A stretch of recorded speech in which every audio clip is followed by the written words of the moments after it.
বাংলাদেশের সব মানুষের নাম বদলাতে পারে, বইয়ের পাতায় স্বাধীনতা সংগ্রাম বদলাতে পারে, বঙ্গোপসাগরের সব পানি যেতে পারে শুকিয়ে, গোটা রাজধানী গিলে নিতে পারে বুড়িগঙ্গার ঢেউ, সুন্দরবন কেটে হতে পারে ইটের ভাটার লাকড়ি, শিল্পপতিরা দেউলিয়া হয়ে খুঁজতে পারেন চাকরি, চোর গুন্ডারা পেয়ে যেতে পারে মুক্তির মর্যাদা, আইনের যত কালো টাকা সব হয়ে যেতে পারে সাদা।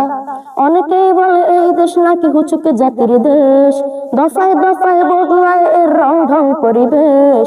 তাই তো বলি ইসলাম তো হুচুকে হবে না শেষ, হুচুকে হবে না শেষ। ইসলাম এ মাটির পরতে পরতে 90 ভাগ ঘরে, ইসলাম নিয়ে কেউ ছিনিমিনি খেলে এমন শক্তি নেই। আর কিছু থাক না থাক এদেশে ইসলাম থাকবেই, সবকিছু বদলে যাক এদেশে ইসলাম থাকবেই। আর কিছু থাক না থাক এদেশে ইসলাম থাকবেই, সবকিছু বদলে যাক এদেশে ইসলাম থাকবেই।